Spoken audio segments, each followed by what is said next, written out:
Is it Ashes और is it वैशेज?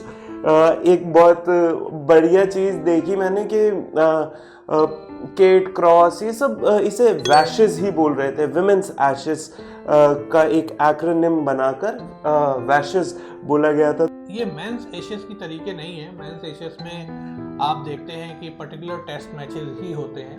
Women's Ashes में एक पूरी सीरीज होती है, वैशेज की जैसे हम लोग बात कर रहे हैं। मल्टी फॉर्मेट होते हैं। आपको बता दें कि इस ग्राउंड में वुमेन्स टेस्ट जो है वो 1949 से नहीं हुआ, तो this makes the upcoming test really iconic match. और इस बार आप देखेंगे जैसा मेंस क्रिकेट में होता है कि फुल हाउस होता है, वैसे इस बार आप शायद वुमेन्स क्रिकेट में भी देखेंगे कि फुल पैक्ड एमसीजी वेट करेगा एक आइकॉनिक टेस्ट का।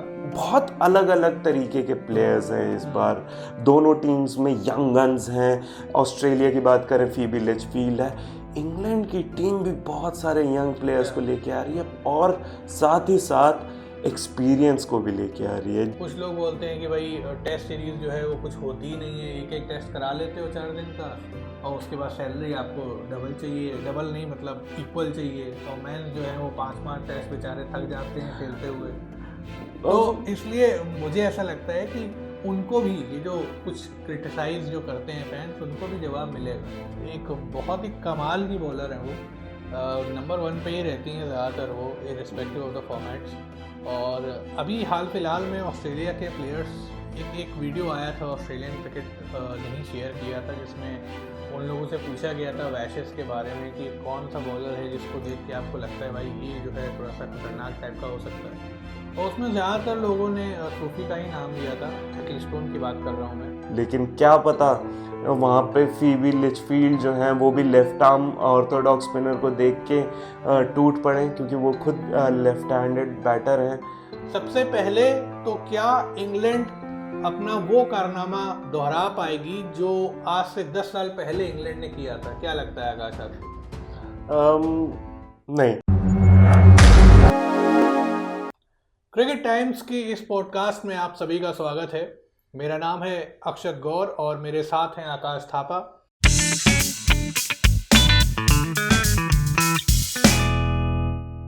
आज हम बात करने वाले हैं वुमेन्स एशेज की, जो कि शुरू हो चुकी है।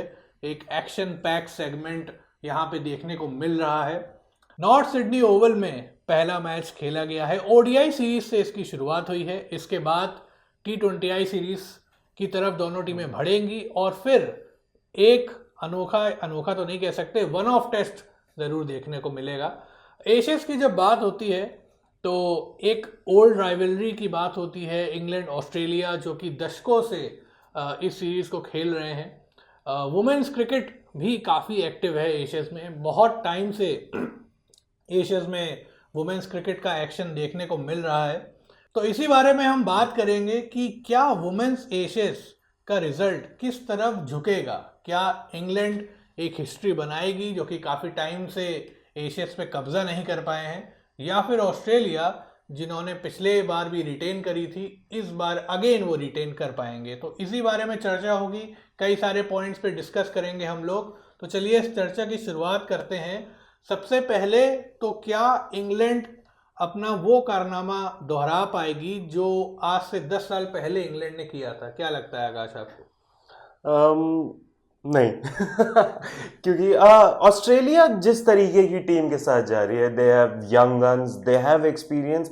सिमिलरली इंग्लैंड के पास भी है, लेकिन इंग्लैंड का फॉर्म वैसा नहीं है अगर आप देखें तो, क्योंकि जिस तरीके से वो T20 वर्ल्ड कप में परफॉर्म करके आए हैं, वहीं पे ऑस्ट्रेलिया एक अलग ही उरूज पर है। वो कभी नीचे आए ही नहीं ऑस्ट्रेलियन टीम। एक तो आपकी मेंस टीम खतरनाक हुआ करती थी। अगर आप इनविंसिबल से भी ऊपर रखें तो ऑस्ट्रेलियन टीम, जो ऑस्ट्रेलियन महिला क्रिकेट टीम है, विमेंस क्रिकेट टीम, वो उससे भी ज़्यादा ऊपर है, क्योंकि उनके प्लेयर्स कभी हार देखी नहीं हुआ, ऐसे प्लेयर्स हैं उनके। साथ ही में एक और डिस्कशन एक निकल के आता है कि इज इट एशेज और इज इट वैशेज? एक बहुत बढ़िया चीज़ देखी मैंने कि केट क्रॉस ये सब इसे वैशेज ही बोल रहे थे, विमेंस एशेज का एक एक्रोनिम बनाकर वैशेस बोला गया था, तो उसके बारे में क्या ख्याल है? Should we call it Washes only? I think we should, क्योंकि केट क्रॉस ने हाल ही में एक डिस्कशन किया है, तो उसमें उन्होंने हालांकि ये उन्होंने बोला नहीं है कि इसको एशियंस नहीं बोला जाना चाहिए, उन्होंने जो अपने डिस्कशन में सिर्फ इसको वैशेस ही बोला है, तो मे बी शायद इंग्लैंड वाले वैसा बोल रहे हैं। अभी तक ऑस्ट्रेलिया के किसी वुमेन क्रिकेटर के मुंह से ऐसा कुछ सुनने को नहीं मिला है। May be we can call it Washes, और मे बी शायद वुमेन्स एशेस से ही कंटिन्यू करेंगे। खैर चलिए, ये तो बात है कि क्या इसको क्या कहना चाहिए, क्या क्या नहीं कहना चाहिए। अभी हम लोग बात कर रहे थे कि क्या इंग्लैंड जीत पाएगी कि नहीं। देखिए, अभी तक जो ऑस्ट्रेलिया की टीम रही है, पिछली बार को अगर छोड़ दें, पिछली बार ड्रॉ हुआ था, तो ऑस्ट्रेलिया की टीम के जो लीडर थे वो थी मैग लैनिंग, और मैग लैनिंग के अंडर ऑस्ट्रेलिया, जैसा आपने बोला, इनविंसिबल्स जो ऑस्ट्रेलिया की मेंस क्रिकेट टीम हुआ करती थी, उनसे भी बेहतर मैग लैनिंग के लीडरशिप में ऑस्ट्रेलिया ने किया है। लेकिन अब मैग लैनिंग नहीं है, और एक जब बड़ा कप्तान जाता है तो टीम पर उसका प्रभाव दिखता है, जो कि इस बार के T20 वर्ल्ड कप में भी देखने को मिला। तो शायद आप ये कह सकते हैं कि इंग्लैंड के पास एक चांस है। एक तो इसलिए भी क्योंकि मैग लैनिंग नहीं है। मैं ये नहीं कह रहा हूँ कि एलिसा हेली जो है वो अच्छी कप्तान नहीं है, या जो और उनके पास कुछ ऐसे लीडर्स हैं फ्यूचर के, जैसे आप गार्डनर बोल सकते हैं, या फिर फीवी लिचफील्ड एक फ्यूचर की कैप्टन है। तो इनके होते हुए कि ऑस्ट्रेलिया कमज़ोर है, कमज़ोर तो नहीं है, लेकिन इंग्लैंड की टीम भी काफ़ी मजबूत नज़र आ रही है। ख़ास तौर पे अगर आप बात करें हेदर नाइट की, एक अच्छा खासा एक्सपीरियंस लेके वो आती हैं इंग्लैंड क्रिकेट टीम में, और उसके अलावा कुछ मैच विनर्स भी हैं, उन पे हम लोग बात करेंगे। तो फिलहाल देखिए, ये एक ऐसा कंपटीशन लग रहा है देखने में कि ये काफ़ी tight competition kind of a series हो सकती है, क्योंकि इंग्लैंड के पास आप ये कह सकते हैं कि शायद ये बेस्ट चांस है to rewrite the history. जो उन्होंने आज से कुछ साल पहले किया वो फिर से करें। अगर आप देखें, मोमेंटम शायद उनके साथ है। पिछली बार 8-8 से ड्रॉ हुआ था, इस बार शायद वो सोचेंगे कि भाई पैडल पे थोड़ा सा और पुश किया जाए, और वो 8 को बढ़ाकर थोड़ा सा और आगे किया जाए। तो उस पॉइंट पर हम लोग आते हैं कि हम लोग ये क्यों बोल रहे हैं कि 8-8 से ड्रॉ किया जाए। दरअसल ये मेंस एशियस की तरीके नहीं है। मेंस एशियस में आप देखते हैं कि पर्टिकुलर टेस्ट मैचेस ही होते हैं। वुमेन्स एशियस में एक पूरी सीरीज होती है, वैशेस की जैसे हम लोग बात कर रहे हैं, मल्टी फॉर्मेट होते हैं। तो उसी पे हम लोग बात, अब नेक्स्ट जो हमारा पॉइंट ऑफ डिस्कशन है वो यही है कि इसकी पॉइंट सिस्टम कैसे डिसाइड होते हैं, क्या इसकी पूरी सारणी है, इस पे भी हम लोग चर्चा करेंगे। तो आकाश जी, क्या है इसका फॉर्मेट? सो बेसिकली ये फॉर्मेट एक मल्टी फॉर्मेटेड सिस्टम है, जिसमें आप 3 तरीके के मैचेस खेलेंगे। 3 फॉर्मेट्स जो कि इंटरनेशनली अक्लेम्ड हैं, वो है T20I, women's ODI and women's one of test. तो जैसे एशेज में 5 टेस्ट मैचेस होते थे और हर एक मैच का एक पॉइंट होता था, उससे थोड़ा सा अलग इस बार हर वाइट बॉल मैच, यानी कि हर T20I और ODI मैच में आपको जीतने पर 2 पॉइंट्स मिलेंगे। और फिर आते हैं वन ऑफ टेस्ट में, जिसमें अगर आप टेस्ट मैच जीतते हैं तो आपको 4 पॉइंट्स मिलेंगे। T20I और वनडेज अगर बारिश के कारण धुलते हैं या फिर टाई होते हैं तो आपको 1-1 पॉइंट मिलेगा। वहीं पे अगर विमेंस वन ऑफ टेस्ट जो कि वैशेस का होने वाला है, वो अगर ड्रॉ होता है तो आपको 2-2 पॉइंट्स स्प्लिट होंगे। आप जो टॉप नॉच, जो सबसे ज्यादा पॉइंट्स हैं, वो गेन कर सकते हैं 16 पॉइंट, और जो आप क्या कहते हैं, ड्रॉ करने के लिए आपको पॉइंट्स चाहिए ये सीरीज को, वो होंगे 8। लेकिन जीतने के लिए जैसे ही आप जीत की मोहर लगा सकते हैं, वो होंगे 9 पॉइंट्स। अगर आपको वैशेस जीतनी है, यानी कि ऑस्ट्रेलिया और इंग्लैंड को अगर वैशेस जीतनी है, तो उन्हें 9 पॉइंट्स कैसे भी करके गेन करने पड़ेंगे, जिसमें आपको या तो T20I जीतने पड़ेंगे 3 से ज्यादा, या 3 से ज्यादा T20I, या फिर विमेन्स ODI जीतने पड़ेंगे, या फिर आपको उस अंक तालिका में अगर आप पिछड़ रहे हो 6 पर हो, तो आपको एक विमेन्स वन ऑफ टेस्ट जीतना पड़ेगा, ताकि आप 10 पॉइंट करके वैशेस जीत पाए। तो ये कुछ हाल था अभी देखिए तक। कहने का मतलब ये है कि अगर आप नहीं हारना चाहते हैं तो एटलीस्ट 8 पॉइंट्स आप लेके आइए।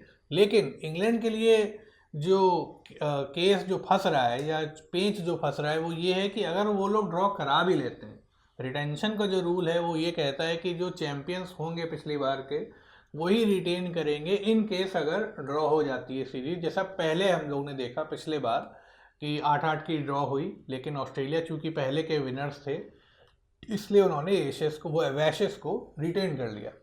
तो 8 पॉइंट्स कम से कम चाहिए कि भाई आप हारोगे नहीं एटलीस्ट, लेकिन 9 पॉइंट्स चाहिए आपको वो एक मार्जिन ऑफ विक्ट्री लेने के लिए कि भाई एक एक्स्ट्रा एज हमने ले लिया है और उससे आप जीत जाएंगे। तो ये है वैशेस का कुछ किस तरीके से आप जीत सकते हो। और यही एक कारण है जो वैशेस को एक अलग पहचान दे रहा है, और विमेंस एशेस इतनी ज़्यादा सुदृढ़ लग रही है और देखने में मज़ा आ रहा है। क्योंकि अगर आप ओडीआई सीरीज़ खेलते हैं मेंस क्रिकेट में, या T20 सीरीज़ खेलते हैं, या फिर आप बीजीटी सीरीज़ खेलते हैं, बीजीटी की एक अलग से प्रतिभा और प्रतिष्ठा रखी हुई थी। वहीं पे इंग्लैंड और ऑस्ट्रेलिया के बीच एशेज होता है तो 5 टेस्ट मैचेस की अलग से सीरीज। यहाँ पर हर एक फॉर्मेट को एक क्या कहते हैं, एक बैलेंस में लेके आए हुए हैं कि आपको अगर क्रिकेट में आगे बढ़ना है, जो दो बड़े स्टॉलवर्ड्स हैं उनको आगे बढ़ना है, तो आपको हर एक फॉर्मेट में एक दूसरे को हराना होगा और वो टेस्ट होगा।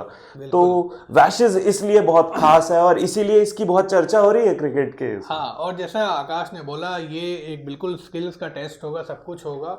और टेस्ट की अगर हम लोग बात कर रहे हैं तो इस सीरीज में अगेन जैसा हम लोग ने पहले बोला एक वन ऑफ टेस्ट भी होगा, जो कि इस बार ऑस्ट्रेलिया के एक आइकॉनिक वेन्यू पे होने वाला है, मेलबर्न क्रिकेट ग्राउंड। आपको बता दें कि इस ग्राउंड में वुमेन्स टेस्ट जो है वो 1949 से नहीं हुआ है। तो this makes the upcoming test really iconic match. और इस बार आप देखेंगे जैसा मेंस क्रिकेट में होता है कि फुल हाउस होता है, वैसे इस बार आप शायद वुमेन्स क्रिकेट में भी देखेंगे कि फुल पैक्ड एमसीजी वेट करेगा एक आइकॉनिक टेस्ट का। और चलिए ये तो बात थी कि क्या पॉइंट सिस्टम होंगे, क्या होंगे, और ऑस्ट्रेलिया अगर ये ड्रॉ होता है तो रिटेन कर लेगी, इसकी बात करी हम लोगों ने। टेस्ट की हम लोग बात कर रहे थे कि आने वाला टेस्ट जो है वो मेलबर्न में होगा, आइकॉनिक होगा, ये वो लेकिन शायद आप ये कह सकते हैं कि चलिए ये सीरीज़ तो हो जाएगी, इसके बाद जो नेक्स्ट वैशेस होगी शायद आप उसमें एक से ज़्यादा टेस्ट देख सकते हैं। ऐसा हम लोग क्यों बोल रहे हैं? हम लोग अपने मन से नहीं बोल रहे हैं, ऐसा हम लोग इसलिए बोल रहे हैं क्योंकि ऑस्ट्रेलिया और इंग्लैंड दोनों की जो वुमेन क्रिकेटर्स हैं उनका ये मानना है कि भाई एक टेस्ट से देखिए थोड़ा सा कम है, एक टेस्ट में ना फैंस को मज़ा आती है ना क्रिकेटर्स को, और एक जो आप कहते हैं कि इक्वल कंपटीशन नहीं हो पाता है। तो अभी हाल ही में जो इंग्लैंड के क्रिकेटर्स हैं उन्होंने भी ये बोला है कि भाई एक टेस्ट नहीं होना चाहिए, एटलीस्ट 3 टेस्ट कराओ, 3 टेस्ट की सीरीज कराओ, और हमारी छोरी क्या छोरों से कम है, that kind of a sense. तो what do you think about it? Of course अगर आप फिर 3 टेस्ट करा रहे हैं तो फिर आपको वैशेस जो है वो मल्टी फॉर्मेटेड सिस्टम से अलग रखना पड़ेगा, क्योंकि या फिर आपको टेस्ट मैचेस के पॉइंट्स घटाने पड़ेंगे। लेकिन टेस्ट मैच में जीतने पर और मेहनत इतनी ज़्यादा लगती है कि आप फिर मल्टी फॉर्मेटेड सिस्टम नहीं रखेंगे, आप एक विमेंस एशेस के 3 टेस्ट मैचेस से ही फैसला करेंगे। विमेंस टेस्ट बहुत ही अंडररेटेड जाता है, 4-डे टेस्ट खेले जाते हैं और उसमें ज़्यादा मज़ा आना चाहिए लोगों को, क्योंकि जिस तरीके के टेस्ट गुजरते हैं, जैसे इंडिया इंग्लैंड ने भी खेला था और ऑस्ट्रेलिया इंग्लैंड, जो जब 2 बड़ी टीमें खेल रही होती हैं तो उसका देखने का मज़ा ही कुछ और होगा, क्योंकि यहाँ पर होम कंडीशंस इतनी अप्लाई नहीं हो रही हैं। यहाँ पर जो बैलेंस है टीम्स का, दोनों ही बहुत स्ट्रांग टीम्स होती हैं, दोनों ही बराबरी की टीमें होती हैं। ऐसा नहीं देखा जाता है कि इंग्लैंड जैसे जा रही है ऑस्ट्रेलिया एकदम से कि थोड़ा सा कंडीशंस में हेरफेर और मुश्किल हो रही है इंग्लिश बल्लेबाजों को खेलने में। ऐसा विमेंस क्रिकेट में कम देखने को मिलता है। तो विमेंस टेस्ट जो होंगे वो एक 3 मैचों की टेस्ट सीरीज भी होनी चाहिए और बाकायदा ये टेस्ट होना चाहिए कि कैसा लगेगा, और प्लेयर्स अच्छे खासे फिट हैं। पहले वाली बातें नहीं है कि विमेन प्लेयर्स इतनी फिट नहीं होती हैं या फिर एक अलग मेडिकल रीजंस होते हैं जिस वजह से क्या कहते हैं इतनी लंबी सीरीज प्रॉस्पर नहीं कर पाए या फिर उस पे रह ना पाए। तो जिस तरीके से एशले गार्डनर और टैमी बॉमॉन्ट ने इसके ऊपर चर्चा की है, तो आई थिंक जो दोनों बोर्ड्स हैं वो सोचेंगे, क्योंकि जब विमेन क्रिकेटर्स बोलती हैं इन दोनों बोर्ड्स में तो ये सुना जाता है क्योंकि दोनों जगह के चैंपियन प्लेयर्स हैं और वो भी बहुत पावर होल्ड करते बिल्कुल। हैं। और देखिए क्रिकेट जहाँ तक आप बात करें, just like any other sport, it's a spectators game. और जब तक स्पेक्टेटर्स नहीं आएंगे, बोर्ड्स भी थोड़े मजबूर होते हैं कोई बड़ा कदम उठाने से पहले। और अब अगर आप देखें पिछले 10 सालों में या इनफैक्ट 15 सालों में वुमेन्स क्रिकेट में काफ़ी चेंजेस आए हैं। फैंस बहुत इंटरेस्ट लेने लगे हैं वुमेन क्रिकेटर्स में, काफ़ी फेमिलियर नेम्स अब आ गए हैं वुमेन्स क्रिकेट में, और बहुत कंसिस्टेंटली परफॉर्म करते जा रहे हैं अपने कंट्रीज़ के लिए। और ऐसे में इस बात की बिल्कुल पॉसिबिलिटी है, जैसा कि आकाश ने बताया अभी, टैमी ने और गार्डनर ने जो डिस्कस किया है कि भाई एक से ज़्यादा टेस्ट मैचेस हों, वो 2 हों, 3 हों या 4 हों, अब आने वाला टाइम बताएगा।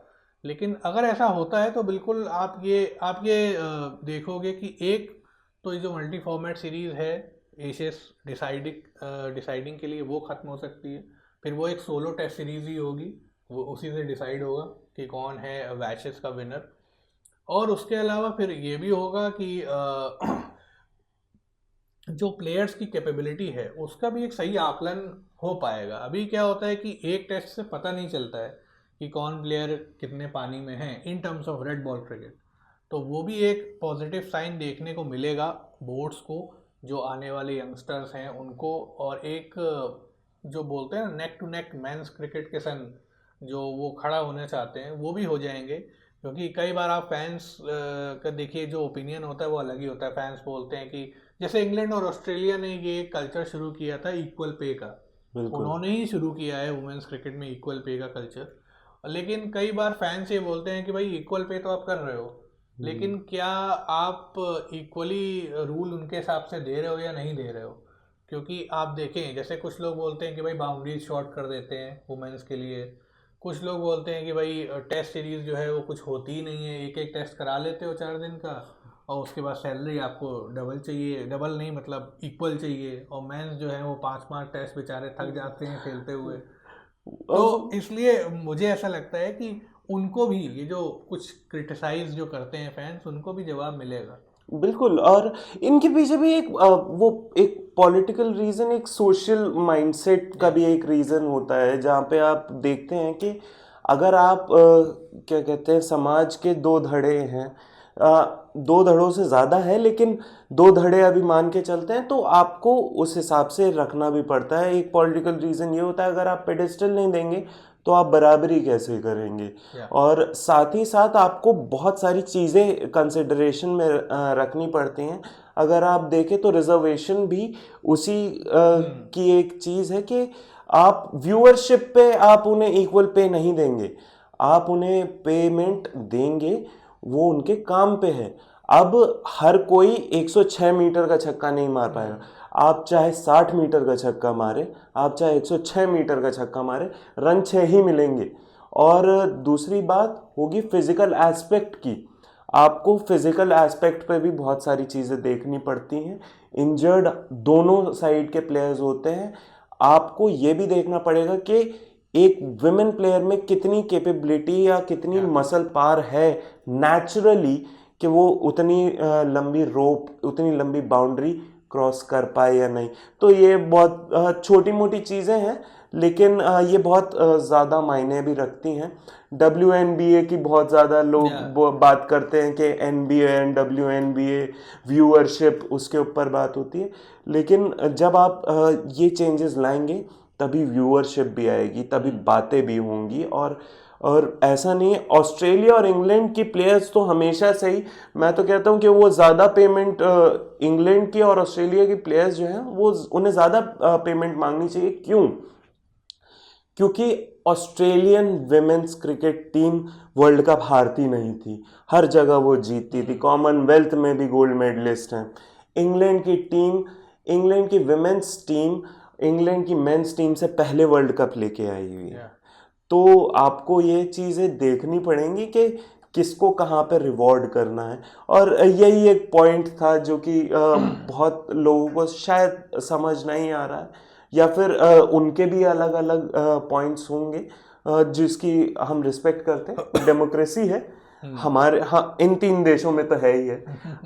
नहीं, इंग्लैंड में शायद एक नहीं है डेमोक्रेसी, बट फिर भी एक democratic way of giving out your opinion and thoughts, fruitful thoughts as well. तो आगे बढ़ते हैं, बात करते हैं कि बहुत अलग अलग तरीके के प्लेयर्स हैं इस बार दोनों टीम्स में। यंग गन्स हैं, ऑस्ट्रेलिया की बात करें फीबी लिचफील्ड है, इंग्लैंड की टीम भी बहुत सारे यंग प्लेयर्स को लेके आ रही है, और साथ ही साथ एक्सपीरियंस को भी लेके आ रही है। Who better than Heather Knight, जो कि उन्हें गाइड करेगी और उन्हें लीड करेगी। So what do you think कि Heather Knight later stages of a career, will we see Heather Knight playing in Australia again after this series, or we'll be seeing the last series of Heather Knight in Australia? अगर चीज़ें अच्छी जाती हैं या नहीं जाती हैं England के लिए, बहुत सारे प्रश्न हैं। हाँ तो देखिए, start अच्छी जाए या बुरी जाए, अभी कंसीडरिंग कि हेदर नाइट किस स्टेज पे हैं अपने करियर के, यू कैन से कि शायद ये ऑस्ट्रेलिया में जो टूर है ये शायद ये उनका आखिरी टूर हो, क्योंकि इसके बाद बहुत जल्दी ऑस्ट्रेलिया का टूर नहीं होगा, उसके बाद होम पे एशेस होगी। मे भी शायद होम पे वो रहें और एक आइडियल सिचुएशन में रिटायरमेंट अनाउंस करें, मे भी। लेकिन ऑस्ट्रेलिया में शायद आप ये कह सकते हैं कि उनकी आखिरी होगी। काफ़ी लंबे समय से खेल रही हैं वो और अपनी फ़िटनेस बरकरार रखी है, ये बहुत काबिल तारीफ़ वाली बात है। फ़िटनेस, क्योंकि T20 लीग्स भी खेलती हैं वो, उसके बावजूद उनको आज तक आपने नहीं देखा होगा अभी पिछले काफ़ी समय से कि वो फिटनेस के चलते बाहर हुई हों। वर्ल्ड कप्स भी खेलती आ रही हैं, तो मल्टी फॉर्मेट की प्लेयर हैं, एक अच्छी लीडर हैं, वेल कंपोज लीडर हैं। आप ये कह सकते हैं कि शायद ये उनके पास एक गोल्डन मौका है वुमेन्स एशेस को जीतने का और एक अपनी हिस्ट्री बनाने का, एक नाम सुनहरे अक्षरों में अपना नाम डालने का। ऐसा क्यों है? उसका रीज़न ये है कि इंग्लैंड की जो इस बार की टीम है वो काफ़ी अच्छी लग रही है, ऑन पेपर तो एटलीस्ट बहुत अच्छी लग रही है। बहुत सारे एक्सपीरियंस प्लेयर्स हैं, जैसा आपने बोला, यंग गन्स भी हैं। तो हेदर नाइट के पास I think it's an golden chance. और कुछ प्लेयर्स पे अगर हम जाएं, जैसा हमने बोला कि कुछ प्लेयर्स बहुत अच्छे हैं, देखिए कुछ एक्सपीरियंस प्लेयर्स पे अगर हम जाएं तो देखिए पहला नाम आता है जो जिनकी सिचुएशन शायद हेदर नाइट जैसी ही है, उनका नाम है डेनी वाइट। बहुत लंबे समय से खेल रही हैं। डेनी वाइट का भी शायद ये आखिरी ऑस्ट्रेलिया टूर आप कह सकते हैं, क्योंकि she is of course a legend, there is no denial in saying that. लेकिन भाई हर लेजेंड का भी एक वक्त आता है और उनके पास भी शायद ये एक लास्ट मौका है when it comes to playing in Australia. May be शायद WBBL खेलें, नो इश्यूज़ विद दैट, लेकिन in terms of playing the international cricket in Australia शायद ये भी उनका आखिरी हो। काफ़ी समय से खेल रही हैं वो और शायद ये सोच के संग वो जा सकती हैं कि भाई इट्स माय लास्ट चांस और इस बार तो बहुत अच्छा करना है। तो what do you think about that? Danni Wyatt Hodge जिस तरीके की प्लेयर हैं, वो I think she'll be having her say in another Australian tour as well. But कभी भी इंग्लिश और ऑस्ट्रेलियन प्लेयर्स का समझ नहीं आता है, वो कभी भी बूट्स हैंग कर देते हैं। सो एक चीज़ है ना कि leave football before the football leaves you. वैसे ही हर एक स्पोर्ट में एक टाइम आता है जब आपके प्लेयर्स को एक डिसीजन लेना होता है, और अभी इतना ज़्यादा एक जैसे शादियों का सीज़न आता है, ये रिटायरमेंट्स का सीज़न आ रखा है। तो हमारे सारे के सारे हीरोज जो हैं वो बड़े हो हाँ, क्योंकि हम भी बड़े हो गए हैं, उनका भी एक जो स्पोर्टिंग का वो है, कल्चर है, उसमें अब एक डाउनफॉल आ रहा है, और हमें अपने प्लेयर्स को वैसे विदा नहीं करना चाहिए। एक एक टाइम था कि संगाकारा जब रिटायर हुए तो वो एक उरूज पे रिटायर हुए, और उन्हें सबसे अच्छा क्रिकेट वो खेल के गए। ब्रेंडन मकलम सबसे अच्छा क्रिकेट खेल के गए अपना एंड करते हुए। वैसे ही हर कोई अपने प्लेयर्स को जाते हुए देखना चाहता है, और डैनी वाइट हॉज अच्छा खेलेंगी इस सीरीज में, अपेक्षा तो यही है सबकी। और साथ ही साथ हीदर नाइट, जिनके मन में टीज होगी T20 वर्ल्ड कप की, उस टीज को मिटाने आएंगी। और टीज मन में होगी हीली के भी, क्योंकि वो इंजर्ड थी। इस हम उनकी कैप्टेंसी पे इसलिए कोई सवाल नहीं उठा पा रहे हैं क्योंकि वो T20 वर्ल्ड कप के टाइम पे इंजर्ड थी, और वो अपनी टीम का उतने अच्छे से नेतृत्व नहीं कर पा रही थी जिस प्रकार से बाकी कैप्टन्स कर पा रहे थे। इसीलिए शायद आपको ऑस्ट्रेलिया वहाँ पर नहीं दिखा जहाँ पर वो होना चाहिए था। और यही एक रीज़न था कि इंग्लैंड भी शायद वहाँ पर नहीं दिखा जहाँ पर वो होना चाहिए था, और इसकी टीज हीदर नाइट को के मन में बहुत ज़्यादा होगी, और वो अपनी कंट्री के लिए एक विमेंस एशेस का जो रिगेन है वो लेके आना चाहती हैं। तो will the urn get back to the English soil, और हीदर नाइट जो हैं वो इस बार निराशा के साथ आएंगी? गोल्डन चांस है। बिल्कुल, जैसा अभी मैंने भी बोला और आपने भी ये चीज़ बोली कि गोल्डन चांस है उनके लिए। हम लोग अभी प्लेयर्स की बात कर रहे थे, हम लोगों ने बात करी हेदर नाइट की, हम लोगों ने बात करी डैनी वाइट की। इसी कैटेगरी में 2-3 और प्लेयर्स हैं इंग्लैंड की टीम में। Before we move on to some youngsters, कुछ ऐसे प्लेयर्स हैं जो आप कह सकते हो सीनियर प्लेयर्स हैं, हालांकि वो अभी उस स्टेज पे नहीं है कि रिटायरमेंट ले या ना ले। जैसे केट क्रॉस हैं, केट क्रॉस उनकी लीडिंग बॉलर हैं, और केट क्रॉस एक बहुत अच्छी बॉलर मानी जाती हैं वुमेंस क्रिकेट में। तो शायद उनकी लीग वही है जो एक ज़माने में शबनम इस्माइल की थी, south African farmer south African bowler. तो वैसी ही लीग है, वैसा ही एक्शन है, और अच्छी स्विंग बॉलर हैं। ऑस्ट्रेलिया में स्विंग सीम दोनों होती है, तो ये सबको पता है। तो ये एक उनके लिए भी शायद एक बहुत अच्छा मौका है कि वो अपना एक वो प्रेजेंस फेल्ट कराएं। उसके अलावा कुछ और भी प्लेयर हैं, जैसे नेट सिवर ब्रंट हैं, वो बिल्कुल भी एक सीनियर प्लेयर हैं, एक मैच विनर है इंग्लैंड के लिए। तो इंग्लैंड की टीम में काफ़ी सितारे भरे हैं।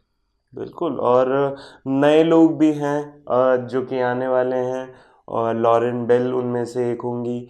साथ ही साथ जो कि अभी इनफॉर्म जो उनके गेंदबाज हैं, सोफी एगल्स्टन आपको अगर दिखेंगी वहाँ पर, और सोफी डंकले, या और वो भी एक बहुत इम्पॉर्टेंट प्लेयर बन के निकलेंगी इस विमेंस एशेस के बाद। जो जब हम बात करते हैं इंग्लैंड की टीम के बारे में, स्ट्रॉन्ग टीम, बहुत ज़्यादा स्ट्रॉन्ग टीम है, लेकिन it's a clash of the titans, you know. जब आप इतने ज़्यादा बड़ी टीम्स को लड़ते हुए देखते हैं तो मैच में एक मज़ा आता है। इसीलिए एशेस से ज़्यादा, मेंस एशेस से ज़्यादा बात हुई थी बीजीटी के, क्योंकि वहाँ पर एक दो स्टॉलवर्ड टीम्स भिड़ रही थी, और अभी विमेंस क्रिकेट में ये दोनों टीम्स सबसे ज़्यादा स्ट्रांग है, और इन दोनों टीम्स को हराना बहुत ज़्यादा टेढ़ी खीर साबित होता है इंडिया के लिए, साउथ अफ्रीका के लिए, वेस्ट इंडीज़ के लिए। और जब ये दोनों टीमें आमने सामने होती हैं जिन्होंने हमेशा राज किया है विमेंस क्रिकेट पे, तो ये एक कंपटीशन है जो देखने वाला होगा। बिल्कुल होगा। और जैसा आपने बोला अभी सोफी एक्लेस्टोन की बात करी, एक बहुत ही कमाल की बॉलर है वो। नंबर 1 पे ही रहती हैं ज़्यादातर वो, इरिस्पेक्टिव ऑफ द फॉर्मेट्स। और अभी हाल फिलहाल में ऑस्ट्रेलिया के प्लेयर्स, एक वीडियो आया था ऑस्ट्रेलियन क्रिकेट ने ही शेयर किया था, जिसमें उन लोगों से पूछा गया था वैशेस के बारे में कि कौन सा बॉलर है जिसको देख के आपको लगता है भाई ये जो है थोड़ा सा खतरनाक टाइप का हो सकता है। और उसमें ज़्यादातर लोगों ने सोफ़ी का ही नाम लिया था, एक्लिस्टोन की बात कर रहा हूँ मैं। और एक कमाल की बॉलर हैं, tall left armer spin bowler, और लाइन और लेंथ जो है वो शायद वैसी है जैसी जो कमाल के लेग स्पिनर्स रहे हैं हिस्ट्री ऑफ द क्रिकेट में, चाहे आप बिशन सिंह बेदी ले लीजिए, चाहे आप डैनियल विटोरी ले लीजिए, मैं मेंस क्रिकेट के उदाहरण दे रहा हूँ। तो सोफी एक्लिस्टोन की लीग वैसी ही है, और चूंकि टॉल बॉलर हैं तो वो एक बाउंस अच्छा आता है। बिल्कुल। बाउंस, मैं क्यों बाउंस पे जोर डाल रहा हूँ, क्योंकि अगर आप मेंस एशेस को देखें थ्रू आउट, या इवन बीजीटी देखें, तो एक बॉलर हैं जो बाउंस से स्पिनर जो हैं जो बहुत फ़ायदा लेते हैं, वो नेथन लायन। और नेथन लायन को सोफी भी अपना आइडल मानती हैं। वो कई बार स्टेजेस पे ये बोल चुकी हैं कि नेथन लायन उनके एक काफ़ी प्रभावशाली कैरेक्टर रहे हैं उनके जीवन में। तो उस तरीके की बाउंस वो कराती हैं because she is a lanky kind of a bowler, और उनको खेलना बहुत मुश्किल होगा। तो वो शायद एक, आप कह सकते हैं कि इंग्लैंड की जो एक नाव है उसको वो शायद लीड कर सकती हैं। There is some kind of क्या कहते हैं इंट्रिकेसीज जब आप बात करते हैं लेफ्ट आर्म, वो लेफ्ट आर्म है, वो ऑर्थोडॉक्स हैं, वो फ्लाइट देती हैं गेंद को। आजकल के क्रिकेट में बहुत कम देखने को मिलता है, लेकिन वुमेन्स क्रिकेट में अभी भी बॉल को फ्लाइट दी जाती है। नेथन लायन फ्लाइट देते हैं गेंद को अच्छी खासी, और जब आप फ्लाइट देते हैं तो आप वहीं से बाउंस भी पाते हैं। तो ये एक छोटी सी इंट्रिकेसी है। और साथ ही साथ जब आप बात करते हैं सोफी एगल्स्टन के बारे में, तो जिस हिसाब से वो गेंदबाजी करते हैं, वो एकदम पिन पॉइंट कि आप सिक्का रख दें और आप डालते रहें गेंद, वैसी गेंदबाज हैं। और जब आप एक और बात करते हैं एशेस के बारे में, तो स्पिनर्स का बहुत कम बोलबाला रहा है। और स्पिनर जब बोलबाला किया था आखिरी बार किसी स्पिनर ने, तो वो थे शेन वॉन, और उसके बाद आए थे नेथन लायन, और अब हैं सोफी एगल्स्टन विमेंस एशेस में। And Sophie Ecclestone will be the game changer, either Australia के लिए, ईदर इंग्लैंड के लिए। तो एक बहुत बड़ा नाम। तो जो भी है, ये विमेंस एशेस शायद ज़्यादातर हाथों में होगी सोफी एगल्स्टन के, कि उनको किस तरीके से झेला जाए, खेला जाए, या उन्हें स्ट्रोक प्लेइंग तो बहुत मुश्किल है करनी उन पे, लेकिन क्या पता वहाँ पे फीबी लिचफील्ड जो हैं वो भी लेफ्ट आर्म ऑर्थोडॉक्स स्पिनर को देख के टूट पड़े, क्योंकि वो खुद लेफ्ट हैंडेड बैटर हैं। तो बहुत सारी चीज़ें हो सकती हैं, but Sophie Ecclestone will be the main game changing factor. बिल्कुल। तो ये था कुछ चर्चाओं का दौर जो वैशेस के बारे में हम लोग ने किया, कि आने वाली जो कुछ मैचेस हैं, अभी हालांकि पहला मैच हो चुका है, तो आने वाले मैचेस किस तरीके से और होंगे, और क्या बैटल होगी, सोफी एक्लिस्टोन पे निगाहें बिल्कुल होंगी। और उसके अलावा कुछ और भी प्लेयर्स हैं ऑस्ट्रेलिया के, जैसे आपने बोला फीबी लिचफील्ड, उसके अलावा Alyssa Healy, Heather Knight, Tammy भी हैं उस कैटेगरी में, पिछली बार दोहरा शतक मारा था। तो इस बार क्या होगा ऑस्ट्रेलिया की कंडीशंस में, कैसे वो खेलती हैं। तो बहुत सारी चीज़ें हैं, बहुत सारे कैरेक्टर्स होंगे ऑन द फील्ड, और किस तरीके का ये डिस्प्ले होगा, ये देखने में बहुत मज़ा आने वाली है फैंस को। ख़ासतौर पे वन ऑफ टेस्ट जो कि इस सीरीज़ के एंड में होगा मेलबर्न में, और मेलबर्न एक आइकॉनिक ग्राउंड है, और वहाँ पे टेस्ट मैचेस जब होते हैं तो बहुत अच्छे लगते हैं देखने में। तो ये कुछ रहा है इस बार का जो पॉडकास्ट हम लोगों ने किया है। इस पॉडकास्ट का विषय यही था कि वैशेस पे किस तरीके से एक्साइटमेंट दिख रहा है, और आगे किस तरीके का खेल होगा।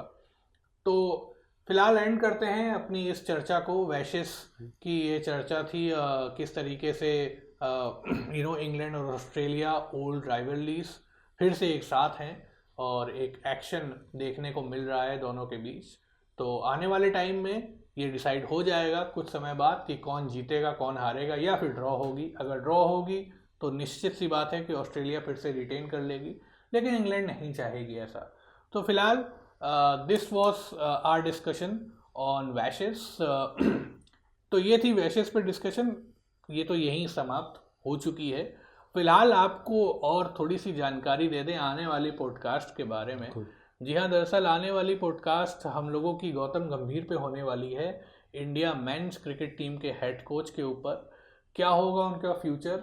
अभी जो 2024 गया है बहुत अच्छा नहीं गया है, उनके अंडर काफ़ी सीरीज़ हम लोग हार चुके हैं, चाहे वो श्रीलंका की हो चाहे वो बीजीटी हो। खैर उस पर पूरा बात करेंगे, और ये भी बात करेंगे हम लोग आने वाली पॉडकास्ट में कि क्या इंडिया को अब वो एक 2 कोच वाला फॉर्मेट रखना पड़ेगा, यानी कि रेड बॉल का अलग और वाइट बॉल का अलग, जैसा इंग्लैंड ने किया था कुछ समय पहले कि बेन स्टोक्स की कप्तानी में टेस्ट क्रिकेट टीम अलग थी, ब्रेंडन मैकलम थे, और उसके बाद जो वाइट बॉल थी उसमें जॉर्ज बटलर कप्तान थे, उनके कोच अलग थे। हालांकि अब वो एक हो गए हैं, लेकिन वो एक शुरुआत करी थी इंग्लैंड ने। तो क्या इंडिया भी उस राह पे जाएगी नहीं जाएगी, इस बारे में चर्चा करेंगे नेक्स्ट पॉडकास्ट में। फ़िलहाल दीजिए हमको इजाज़त, और इसी तरह की डिस्कशंस को और देखने के लिए हमारे चैनल को सब्सक्राइब करें, बेल आइकन ज़रूर दबाएं, और ये वीडियो अपने फैंस नहीं अपने फ्रेंड्स के संग ज़रूर शेयर करें, जो कि शायद आपके फ़ैन बन जाएंगे अगर वो इतना अच्छा कंटेंट देखेंगे। अगर उनको पसंद आएगा तो वो शायद आपके भी फ़ैन बन जाए। तो फ़ैन बनाने का मौका है, तो शेयर करिए और कीप वॉचिंग क्रिकेट टाइम्स।